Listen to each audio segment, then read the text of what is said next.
Bonjour à vous tous qui nous rejoignez sur notre chaîne YouTube. À circonstances exceptionnelles, dispositif exceptionnel. Nos portes, normalement ouvertes ce samedi 6 février, sont finalement fermées. Qu'à cela ne tienne, nous nous adaptons pour vous permettre de découvrir notre lycée sous différentes formes. Cela ne remplacera sans doute pas une visite sur le terrain et les nombreuses rencontres qui en découlent. Soyez cependant assurés que les équipes qui m'entourent aujourd'hui sur notre plateau TV, mais aussi au quotidien dans l'établissement, que ce soit les enseignants, le personnel de vie scolaire, le personnel de restauration, d'entretien, l'administration, toutes ces équipes font le maximum pour être au service de vos enfants. Elles réalisent là un travail remarquable, elles ne comptent pas leurs heures et je les en remercie. Pour remplacer ces rencontres, nous avons donc imaginé cette visioconférence sur notre chaîne YouTube. Estelle Mullard, directrice adjointe du lycée, et Kevin Klosowski, responsable du niveau seconde, vous présenteront le lycée sous différentes formes. Parce que la vie scolaire est aussi un élément important de notre dispositif au lycée, vous en aurez un aperçu. Voilà le programme que l'on vous propose ce matin. Vous avez aussi la possibilité de nous poser des questions via le chat. N'hésitez pas, nous y répondrons en fin de réunion. Pour commencer, j'invite Estelle Mullard, directrice adjointe du lycée, à vous présenter quelques généralités sur le lycée d'enseignement général et technologique. Bonjour. Oui, eh bien, tout d'abord, le lycée est pour chaque élève l'opportunité de construire son parcours, de faire des choix, de devenir peu à peu adulte. Et pour ce faire, il a au lycée l'opportunité de s'investir, par exemple, dans le conseil de vie lycéenne, dans la commission développement durable, ou encore l'association Alter Sud, le web radio, le web journal, et l'atelier lecture, et encore d'autres projets qui ne manquent pas. En seconde, le jeune va découvrir de nouvelles matières et affiner son projet d'orientation. C'est aussi une année où l'apprentissage des méthodologies dans les différentes matières est essentiel. La réforme du baccalauréat est arrivée cette année en terminale. Ce sera donc la première promotion de ce bac réformé. Dans ce cadre, les élèves de seconde sont amenés à choisir, à la fin de la classe de première, 3 spécialités. Ici, à Saint-François-Notre-Dame, comme ailleurs, nous présentons 7 spécialités les plus communes et nous avons également 3 spécialités dites rares.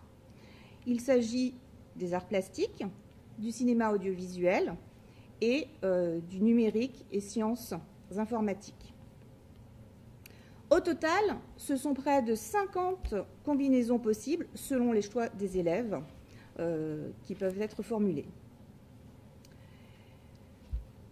Dans les généralités, pour l'instant, je vous encourage à aller visiter notre site pour les précisions sur les spécialités où vous trouverez des vidéos de présentation. Nous allons maintenant nous projeter dans la rentrée d'un élève de seconde. Je vais donc laisser la parole à M. Klosowski. Bonjour tout le monde. Donc, la rentrée en seconde. C'est un grand chantier pour des élèves qui arrivent du collège, puisque la première étape pour ces élèves-là, ça va être d'apprendre à devenir lycéen. Le problème, c'est qu'on ne devient pas lycéen le premier jour où on fout le pas de la porte du lycée. Il va y avoir un temps de transition qu'il faut accepter, qui peut être un peu long pour certains élèves. Et les équipes d'enseignants sont là justement pour accompagner les élèves dans cet apprentissage du lycée. Donc en début d'année, en seconde, on a à peu près un quart de nos élèves qui viennent de collèges environnants. Donc il est important d'organiser des journées dites d'intégration qui vont leur permettre justement de faire connaissance, de prendre un peu leur marque que ce soit avec des nouveaux lieux, puisque l'établissement est quand même relativement grand par rapport à des petits collèges qu'on peut avoir dans nos communes environnantes. Et aussi, les enseignants vont aussi travailler avec eux des nouvelles façons d'apprendre, des techniques de méthodologie qui vont leur servir tout au long de leur lycée. Et ça, c'est aussi quelque chose qui est important à bien prendre dès le départ de la seconde, car ces méthodes-là, plus elles sont assimilées rapidement, plus l'année, on va dire, de seconde est simple à appréhender. Alors pour nous, comment fait-on pour faire en sorte que tous les élèves attrapent le train à peu près au même rythme? Nous organisons par exemple au premier semestre de seconde des temps d'accompagnement personnalisés le mercredi après-midi pour aider les élèves justement à se remettre à niveau parfois parce que des informations ont pu être un peu, on va dire, zappées au début de l'année. Donc l'idée ici, c'est vraiment essayer de faire en sorte qu'à la fin du premier semestre, tous les élèves de seconde aient, on va dire, un bagage suffisant pour s'assurer que le deuxième semestre leur permette d'avoir l'orientation qu'ils ont choisie. Puisque ça aussi, c'est quelque chose qui est important en seconde, c'est une année d'orientation. Et une année d'orientation, ça se travaille tout au long de l'année et ça se prépare, ça ne se fait pas du jour au lendemain. Donc là, encore une fois, ce sont les professeurs principaux de seconde qui vont beaucoup aider les élèves de seconde à se projeter dans l'avenir et à les aider à faire le choix entre une voie générale et une voie technologique. Donc la voie générale avec le choix des spécialités et une voie technologique avec les séries technologiques dont vous avez peut-être eu déjà des présentations précédemment dans des réunions de collège. On travaille aussi pour l'orientation avec une plateforme qui s'appelle Impala, qui est un outil qui aide les élèves non pas à trouver un métier, mais plutôt à se poser les bonnes questions sur leur orientation. C'est une plateforme finalement assez ludique et qui va vraiment aider l'élève qui va prendre au sérieux justement son orientation tout au long de son année de seconde. Sinon, si je regarde aussi un petit peu les projets qui sont en cours sur l'année de seconde, alors il y a les projets Covid et il y a les projets quand il n'y a pas de Covid, parce qu'on est forcé d'y parler, il a fallu beaucoup s'adapter. Je pense que s'il y avait un mot à retenir sur tout ce qui s'est passé depuis cette dernière année, c'est le mot adaptation. Et ici, la preuve en est encore ce matin. Les projets, donc s'il n'y a pas de Covid, normalement il y a des voyages qui sont prévus. Pour les sections européennes, dont on reparlera un peu tout à l'heure, il y a un voyage en Grande-Bretagne du côté de Plymouth. Et pour les élèves de section non européenne, il y a un voyage en Petite-Bretagne, donc du côté de Rennes, Nantes et du Mont-Saint-Michel. Ces AECS-là ne sont pas juste des voyages scolaires bêtes et méchants, en fait.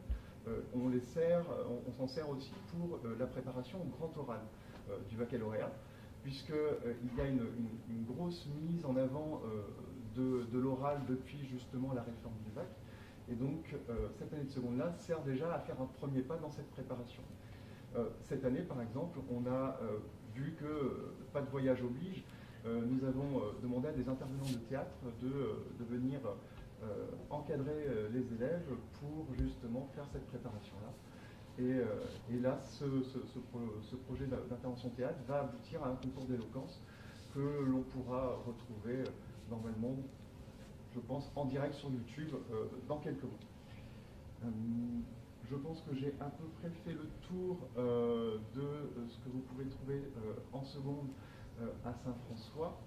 Si je pense à un petit truc aussi, le fait que le mercredi après-midi dans l'emploi du temps soit libéré pour les élèves de seconde, en règle générale, il arrivera de temps en temps au premier semestre, donc il y a de l'accompagnement personnalisé, et au deuxième semestre plutôt des devoirs communs. Il y a quand même aussi la possibilité aux élèves de seconde de participer à l'association sportive Surf, par exemple. Donc cela sera proposé aux élèves au cours des premières semaines de la rentrée. Alors, je parle, mais peut-être qu'il serait bien de voir quelques témoignages d'élèves de seconde. puisqu'on a quelques interviews qui vont vous être diffusées dans quelques secondes.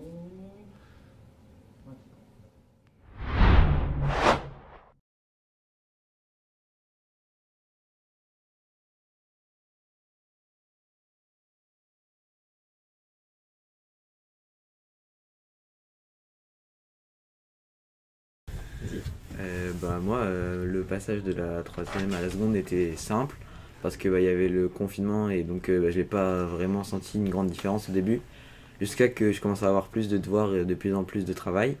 Et donc là, j'ai remarqué quand même que ça commençait à devenir plus dur. Ce qu'elle a changé au début, c'est que le niveau de Saint-François est quand même plus élevé, donc on avait plus de devoirs déjà. Les profs, au début, on avait l'impression qu'ils notaient un peu plus sévèrement, même si on s'est rendu compte que c'était juste le niveau qui était demandé. Et avec un peu de travail et du travail personnel surtout, on y arrive très bien. Enfin, on dit souvent que la seconde c'est très dur, mais avec un peu de volonté, ça passe bien. La charge de travail. Il y a beaucoup de travail et on ne peut pas se permettre le soir en arrivant de se dire bon, je me pose, je travaille un peu aujourd'hui parce qu'après on va se retrouver avec une charge assez conséquente de travail les jours d'après et ça va pas être possible. Ouais, la participation est primordiale en classe pour vraiment bien comprendre les leçons parce que c'est beaucoup plus difficile de s'avancer aussi. C'est ça que j'ai remarqué, c'est que s'avancer, c'est plus du tout la même chose qu'en troisième. Là, je peux faire que, grand maximum 4 jours d'avance. Et en week-end encore, je trouve ça même dur parfois. Et voilà, c'est compliqué. Et c'est vrai que la différence il faut avoir une meilleure gestion du temps en seconde que quand on avait en troisième. Il y a beaucoup plus de devoirs. Les contrôles, il faut bien les préparer, il faut travailler régulièrement le soir. Vraiment, les conseils des profs de collège sont vraiment appliqués au lycée. Et j'ai essayé de me motiver pour me dire ce soir il faut que je travaille parce que sinon après ça va être trop dur et je vais peut-être devoir prendre un peu moins de temps pour moi. Mais j'ai essayé justement le temps de repos que j'avais, j'ai essayé d'en profiter au maximum. En troisième, des fois, on pouvait, par exemple, pas travailler un jour, ça changeait pas grand-chose, ou préparer son contrôle à la dernière minute et tout.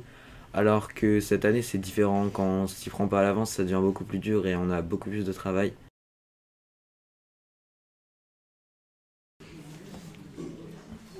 Personnellement, mon emploi du temps, il m'a pas trop choquée quand je l'ai vu. Parce que faisant le maximum d'options, donc section européenne, grec et management et gestion, je n'ai aucune heure de perm dans la semaine. Mais c'était déjà le cas au collège, donc ça m'a pas vraiment perturbée plus que ça. Moi c'est pareil, l'année dernière aussi, j'avais breton en plus, on n'avait vraiment pas d'heure de perm. Mais en travaillant bien le soir correctement, ça marche. Ensuite, à chaque fin de semaine, il y a des TP. Donc on fait des expériences en physique-chimie. Et aussi, des fois, on est en demi-groupe, donc on est par moitié de la classe. Donc c'est plus facile, les profs ont plus de temps pour nous expliquer personnellement. Donc en sciences et laboratoires, on fait pas mal de TP, donc c'est des expériences. Donc on va utiliser plus de matériel précis qu'en physique-chimie dans les cours normaux. Donc on va aussi apprendre à rédiger des protocoles. Et donc on est par binôme à chaque fois et on étudie toutes sortes de domaines.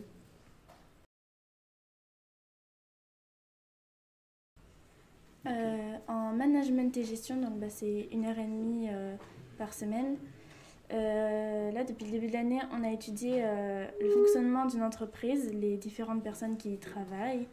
Et là, actuellement, par exemple, on a étudié comment fonctionne un bulletin de salaire, rédiger un CV, ce qu'on y trouve et ce qui est attendu.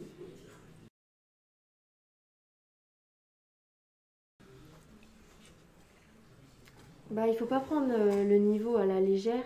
On dit qu'il y a un grand pas, il n'est pas si grand que ça, mais si on commence correctement, oui, on y arrivera. Mais si on ne s'y met pas dès le début, on se dit oui, c'est facile, on y arrivera. C'est vrai qu'en troisième, les profs nous disaient toujours l'année prochaine c'est le lycée, c'est la seconde. Ça faisait un peu peur ou pas. Mais c'est vrai qu'en arrivant, on se dit oh en fait c'est facile. Puis dès que les premières évaluations tombent, on se rend compte que c'est pas si facile que ça et qu'il faut quand même du travail personnel. Les SNT, moi j'aime bien en général parce que ça touche tout ce qui est informatique et c'est un domaine que j'aime bien. Et on apprend aussi des nouvelles choses sur l'ordinateur et on apprend à coder, à comprendre comment certains sites sont faits, etc. Ouais, la même chose, je trouve ça vraiment intéressant, les SNT. Pour les ordinateurs, j'ai appris beaucoup de choses d'ailleurs depuis le début de l'année qu'on ne sait pas forcément, qu'on ne soupçonne pas. Voilà, je trouve ça vraiment intéressant. Donc en SNT, c'est un peu la même chose qu'en technologie, sauf que ça change vraiment en fait. On va parler plus de choses actuelles, on va étudier un peu les réseaux sociaux, le web, donc on va parler des cookies, les données personnelles. Donc c'est pas la même chose qu'en technologie, c'est plus poussé et moi je trouve ça mieux que la technologie. La deuxième nouvelle matière, c'est la SES, donc sciences économiques et sociales. En SES, on fait, comme son nom l'indique, l'économie et la sociologie. Et en ce moment, par exemple, on étudie les processus de socialisation, comment tout ce qui nous entoure, dès qu'on est enfant, nous apprend à intégrer la société et à rentrer dans les normes de la société. La SES, je trouve ça très intéressant.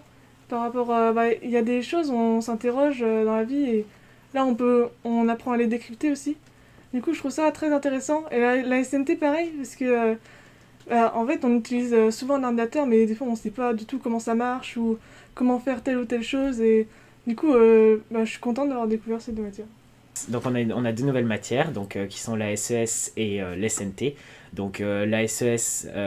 les SES d'ailleurs, les sciences économiques et sociales.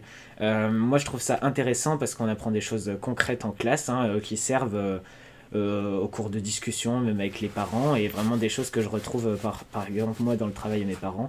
Donc tout ce qui est gestion, comptabilité, vente, des choses comme ça. Moi la SES j'aime un peu moins parce que ça rejoint un peu les matières scientifiques comme les maths où il y a beaucoup de calculs parce que faut appliquer des formules et apprendre de nouvelles choses. Mais j'aime bien le côté où ça nous avance dans notre vie d'adulte. Donc on commence à apprendre le taux, les salaires, les impôts, etc. Non, c'est tout à fait possible de commencer le grec en seconde sans l'avoir fait avant. Avec Flavie, on est arrivé, on connaissait juste notre alphabet et on avait le même niveau que les autres. Je peux même pas dire qu'on a eu à rattraper le niveau parce que la prof a fait en sorte qu'on reparte de zéro et franchement il n'y a eu aucune difficulté.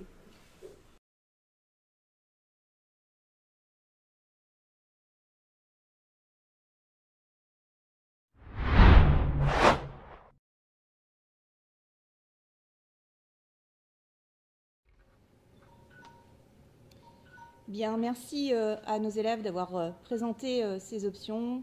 Je vais dire deux, trois petits mots sur les options que j'ai présentées tout à l'heure, qui sont aussi des spécialités, le cinéma audiovisuel et les arts plastiques, qui sont donc deux spécificités à Saint-François à Notre-Dame. Donc ces deux options, vous pourrez découvrir des vidéos de présentation sur le site.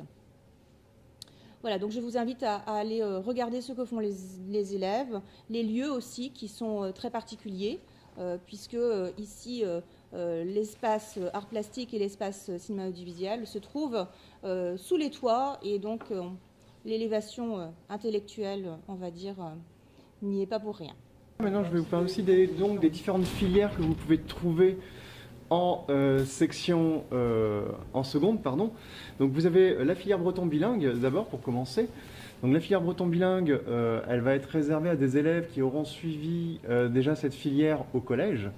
Donc c'est une filière dans laquelle les élèves auront l'occasion d'avoir 2h30 de langue bretonne, plus 3 heures d'histoire-géographie en breton. Et une chose importante aussi à signaler, la filière breton bilingue n'est pas compatible avec les options latin et grec. Voilà. Donc ça c'est important de l'entendre au moment par exemple des remplissages de dossiers d'inscription. Il n'est pas possible d'avoir donc breton et latin grec. Et attention aussi, le breton n'est pas une option non plus. C'est-à-dire que un élève ne peut pas dire je veux faire du breton mais pas d'histoire en breton. L'élève qui intègre la filière breton bilingue donc fait tout ce qu'il y a dans cette filière. Donc l'histoire en breton et aussi la langue bretonne. Pour ce qui est de la section européenne, les candidatures sont à remplir lors de la préinscription. Donc là, par exemple, si vous allez sur le site de l'établissement, vous pouvez remplir un dossier de préinscription. Dans les documents, vous trouverez un dossier de candidature. Donc vous remplissez ce dossier de candidature qu'il faut avoir fait valider par le professeur d'anglais de votre enfant. Et ensuite, ces candidatures vont être étudiées et vous recevrez une réponse avant les confirmations d'inscription, au moment des confirmations d'inscription, de la sélection ou non de votre enfant dans la section européenne. Donc cette section européenne, ici à Saint-François, pour l'année 2021-2022, elle va avoir 2 matières en discipline non linguistique, qui sont l'éducation morale et civique, et les sciences numériques et technologies, donc la SNT. C'est aussi donc cette section européenne. Elle va permettre la formation des élèves vers une certification du CEC de niveau B2. Et c'est aussi le moyen, à la fin de la terminale, un moyen d'avoir la certification donc, sur son baccalauréat. Je ne l'ai pas précisé, mais ça paraît peut-être quand même évident. Les cours d'anglais sont aussi, bien entendu, plus soutenus en classe de section européenne. Donc là, justement, on a une petite vidéo aussi de témoignages d'élèves qui ont participé à la section européenne, qui participent à la section européenne. Donc vous allez pouvoir la visionner là maintenant tout de suite.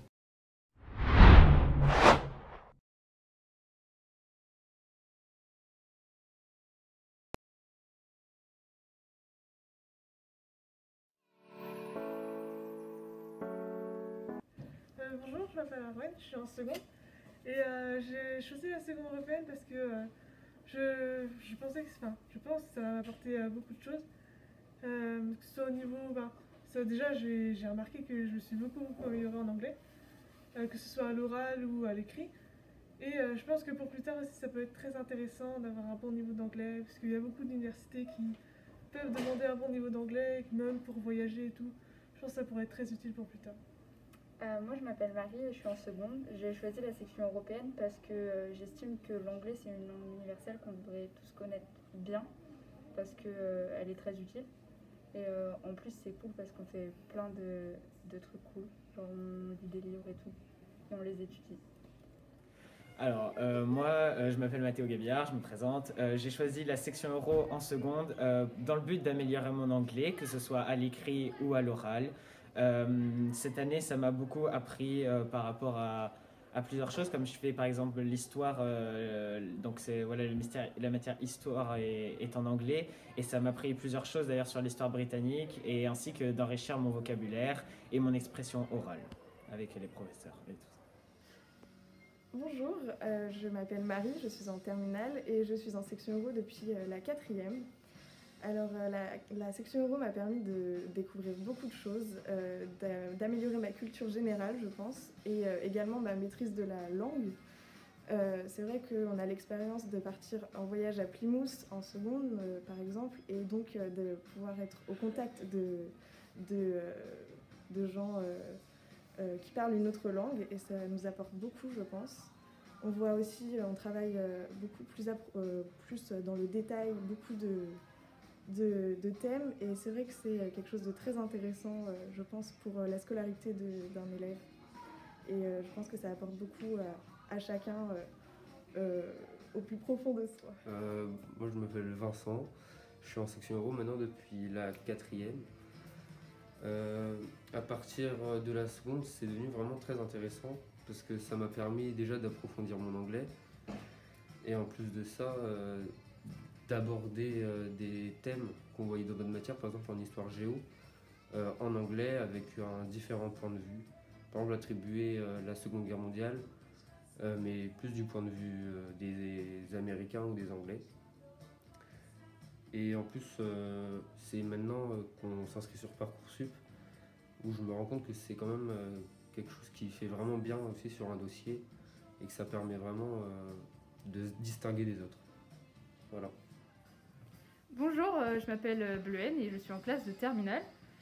Du coup, je fais la section euro depuis la classe de 4e aussi. Et en fait, j'ai commencé dans un autre collège, donc ça peut être différent de l'expérience de d'autres personnes.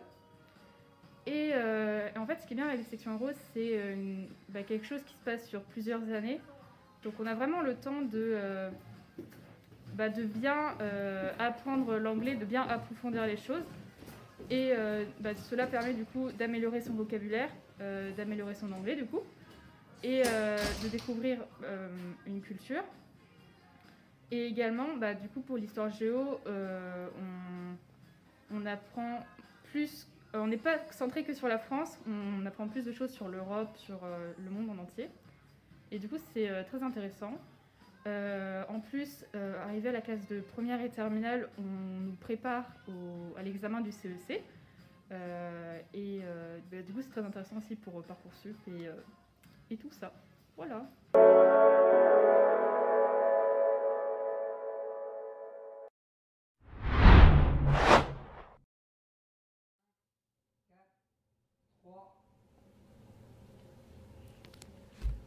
S'il est important pour nos jeunes de bien choisir des spécialités, des options, il est tout aussi important de bien vivre sa vie au lycée. On vous l'a dit tout à l'heure, des dispositifs comme la commission développement durable, Alter-Sud ou autres existent dans notre établissement. Pour coordonner toute cette activité-là, toute cette vie scolaire-là, il y a encore une fois le service vie scolaire animé par Madame Monique Larour.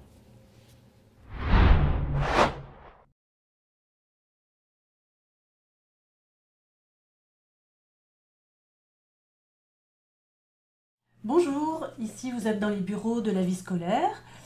La vie scolaire, c'est une équipe de 8 personnes, 2 conseillers principaux d'éducation, Monsieur Olivier qui est en charge des 6e, 5e, 4e, moi-même, Madame Larour, qui suis en charge des lycéens et des 3e.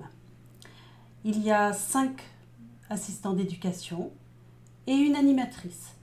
Alors, le rôle d'une conseillère principale d'éducation, c'est essentiellement de suivre les absences des élèves au quotidien, de les accueillir, de les accompagner, de les écouter lorsqu'ils souhaitent échanger et parler. Le rôle d'une conseillère principale d'éducation, c'est également s'occuper de tout ce qui est temps en dehors des cours, c'est s'occuper de la répartition des permanences, la logistique en termes de gestion des flux au self, le self, tout ce qui est récréation et de tout ce qui est hors cours. Par exemple aussi, c'est s'occuper des ciné-clubs par exemple. On a la gestion de tout le reste avec toute l'équipe de la communauté éducative. On travaille ensemble. À Saint-François-Notre-Dame également, on a fait un petit changement pour les lycéens dans le règlement. On souhaite qu'il y ait une transition entre le collège et le lycée. Et pour cela, on a mis un règlement un petit peu différent. En début d'année, on demande aux élèves de faire des choix dans les repas, les journées de repas, et aussi par rapport aux autorisations parentales pour les permanences. Donc les élèves ont cette possibilité en lycée d'arriver un petit peu plus tard ou repartir un tout petit peu plus tôt en fonction donc de leur emploi du temps. Il peut arriver aussi qu'il y ait des permanences supplémentaires lors d'une absence de professeur. Et donc en début d'année, on donne aux parents un papier à remplir et donc cette autorisation parentale fait en sorte que les élèves soient un petit peu plus disponibles et gèrent un petit peu leur temps en autonomie avec les parents, ce qui permet d'avoir un statut de lycéen un tout petit peu différent des collégiens. Et au plaisir de vous rencontrer l'année prochaine pour vous accueillir à Saint-François-Notre-Dame.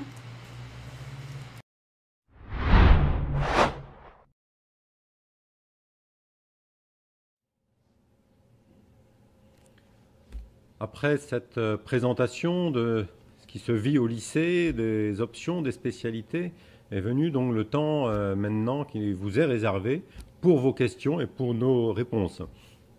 Alors pour l'instant, nous n'en avons pas sur le chat de l'émission. En revanche, j'anticipe peut-être une. Il y a une question qui nous est souvent posée lorsqu'on souhaite s'inscrire à Saint-François-Notre-Dame en lycée. Je viens pour une spécialité rare, comme le cinéma, l'audiovisuel, les arts plastiques. Eh bien, je viens peut-être d'un petit peu plus loin que d'habitude. Et dans ce cas, y a-t-il un internat à Saint-François-Notre-Dame? Donc j'y réponds immédiatement. S'il n'y a pas d'internat à Saint-François-Notre-Dame, il y en a un, directement, en tout cas en partenariat avec le lycée de Closmer. Le lycée de Closmer est situé à moins d'1 kilomètre de l'établissement. Les élèves rejoignent l'internat en traversant la ville de Lesneven. Idem, le matin, ils rejoignent la ville de Lesneven après petit déjeuner à l'internat. Donc voilà, c'est une réelle possibilité qu'on vous offre également, hein, que de pouvoir vivre le lycée en étant en internat. L'internat, c'est une petite famille. Il y a cette année 70 élèves environ à l'internat, la moitié étant de Saint-François-Notre-Dame, l'autre moitié du lycée Le Closmer. Donc voilà la possibilité qui est offerte aux élèves d'intégrer un internat. Vous pouvez le découvrir également via notre visite virtuelle sur notre site sfnd.fr en accédant via la visite virtuelle 360. Vous allez pouvoir découvrir en tout cas quelques espaces de l'internat. Autre question qui nous est posée, c'est sur un petit peu le rythme de l'établissement, le rythme, les horaires de l'établissement. Et là, donc, je propose à Kevin Klosowski, responsable du niveau seconde, de vous donner quelques précisions là-dessus. Alors oui, l'emploi du temps en seconde, l'amplitude horaire. Donc les élèves commencent leur cours généralement à 8h20 et finissent quasiment toujours à 16h30. Exception faite le mercredi après-midi, où là ils sont libérés de cours pour soit de l'accompagnement personnalisé, de l'association sportive ou leurs différentes activités qu'ils peuvent faire à l'extérieur de l'établissement. Il y a eu aussi, peut-être en parler, un petit changement lié justement à la période Covid que nous vivons. Les lycéens maintenant ne finissent plus le midi à 12h15 mais à 11h20 pour pouvoir manger au self avant les collégiens. C'est-à-dire que depuis ce changement, les collégiens et les lycéens ne se croisent quasiment plus jamais dans la cour de l'établissement. Donc ça a permis de fluidifier pas mal de choses au self et aussi d'éviter les brassages d'élèves entre collèges et lycée. Donc au lycée, pour l'instant, les horaires de 8h20 à 11h20, puis la reprise des cours est à 12h30 pour finir à 16h30. Alors, question posée sur le chat, Madame Mullard. L'option choisie en seconde peut-elle être arrêtée en première? Oui, l'élève peut faire le choix de poursuivre ou non son option en première. Le choix des spécialités n'est pas dépendant du choix des options. Et en fin de seconde, on fait le choix de sa première, une première générale ou une première technologique. Donc on réinterroge en fait le choix de son parcours également. Pour Monsieur Klosowski, peut-être des précisions sur l'accompagnement qui est fait auprès des élèves pour leur projet d'orientation? Donc, comme je le disais tout à l'heure, les professeurs principaux ont une heure d'accompagnement personnalisé dans l'emploi du temps avec les élèves. Donc, toutes les semaines, les élèves accompagnent leurs professeurs principaux, prennent le temps de réfléchir à leur orientation. Alors, au début de l'année, c'est vrai que cette heure d'accompagnement personnalisé sert plutôt à l'apprentissage de la vie lycéenne, donc tout ce qui va concerner la méthodologie, mais très vite, les questions des choix d'orientation, comme l'orientation de la voie générale ou technologique va se poser. Donc à ce moment-là, on commence avec les professeurs principaux à demander aux élèves de creuser un petit peu ce qui se cache derrière une voie générale, ce qui se cache derrière une voie technologique. Et comme je le disais aussi tout à l'heure, nous utilisons aussi la plateforme Impala pour que les élèves puissent aussi faire, la plateforme puisse les aider à faire leur propre introspection qui je suis moi aujourd'hui, élève de lycée, pour faire le meilleur choix dans mon projet d'orientation. C'est pas comme je disais, c'est pas une plateforme qui va dire tu seras médecin ou tu seras avocat. C'est plutôt une plateforme pour aider l'élève à mieux se connaître lui-même. Avec peut-être avec deux grosses échéances quand même dans l'année. Une échéance au premier semestre qui est des premiers choix d'orientation qui ne sont pas définitifs.